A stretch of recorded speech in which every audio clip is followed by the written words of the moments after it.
Hey, welcome back. It's a fantastic Friday edition of Liquid Lunch on Newsmax TV. We're breezing through hour two, and we're at the Newsmax headquarters in Midtown Manhattan. We're in the Question Tequila Studios. Frank is getting so fed up with me today that he's asked me to mix him up a second cocktail. That's what I'll do. But before that, let's take a look at the New York Stock Exchange. Bursting through into triple digits, now up 127 points. And you may remember my advice that I've told you time and time again. Do not take any financial advice from me. Don't invest based on anything I've said on the show. And if you do invest in stocks or cryptocurrencies and you want to have a fail-safe methodology, if you go in with it and educated and expect to lose every penny, you'll set the bar low enough that you'll always have a happy ending. But it's a happy day for us. In terms of today's employment numbers, still better, but not as good as expected. And it's always better than expected when Jonathan Bell joins us. He's an employment attorney. He's the founder of Bell Law. Thank you for joining us today. Hey, John. Hey, Frank. Thanks for having me. The numbers, to me, as long as they're still good, even if they're not as great as the estimations, because there's always these readjustments and 2 months back adjustments. You're in the employment field where people are coming to you screaming about current employers. Do you think the state of new jobs, new employment, is better or worse right now? I think they continue to increase from what I'm generally seeing and reading. I think we're still on a very positive trend, and hopefully it continues in that way. Everything that I've seen so far leads me to believe that it's expected to continue. What's the... At your practice, your workplace attorney, and what's the biggest case you're seeing right now? Because a lot of our audience members, they're entrepreneurs, they're business people.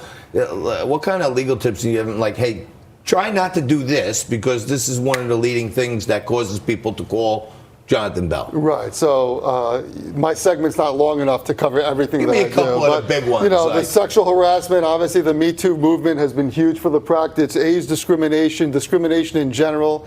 And then you have the wage and hour type cases, people being misclassified as independent contractors versus employees. So sometimes employers try to not pay people overtime, so they misclassify them. So those are the types of cases that we're constantly getting calls on. So since you mentioned the Me Too movement and the Me Too era, we're about 2 years into this Me Too movement, and there's a big study out of the University of Colorado which shows that even though women are reporting less complaints of sexual harassment, there's a new kind of complaint that has made its way into the workplace, and that is sexism.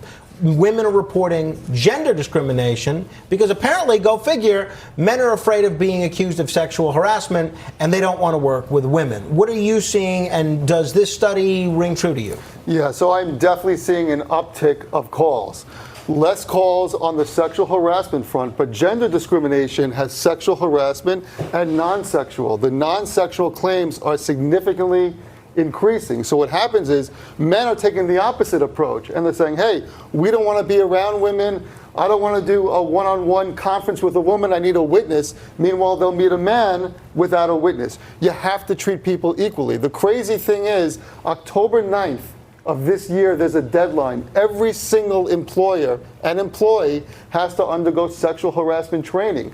Period. And that's the proper way to do things. Listen, don't exclude women from social gatherings or corporate events because you're afraid they're going to Me Too me. Well, that's not going to happen. I hear you, Jonathan, but let's say you do have a one-on-one meeting with a woman as opposed to a man. Let's say you do nothing wrong. And let's say, for whatever reason, this female coworker has some sort of a problem with you. Maybe she doesn't like your politics. Maybe she doesn't like your clothing. Maybe she doesn't get along with your girlfriend. Maybe any of a number of different scenarios.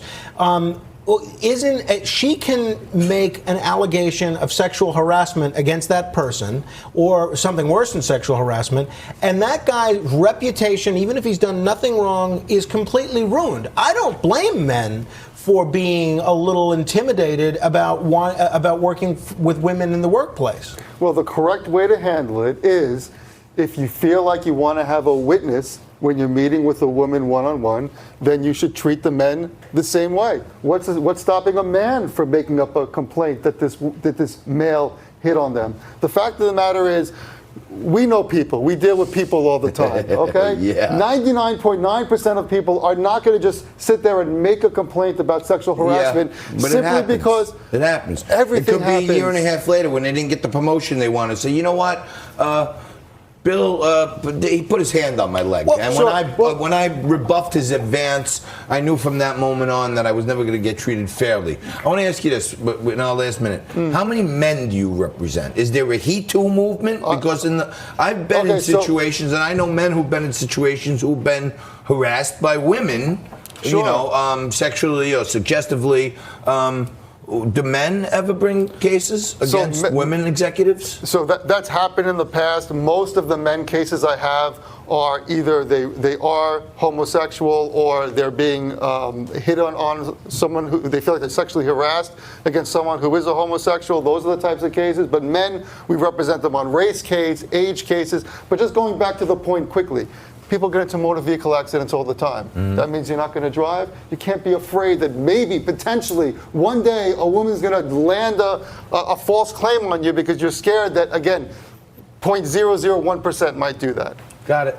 Hey, that's why we bring on Jonathan Bell to give you a few tips.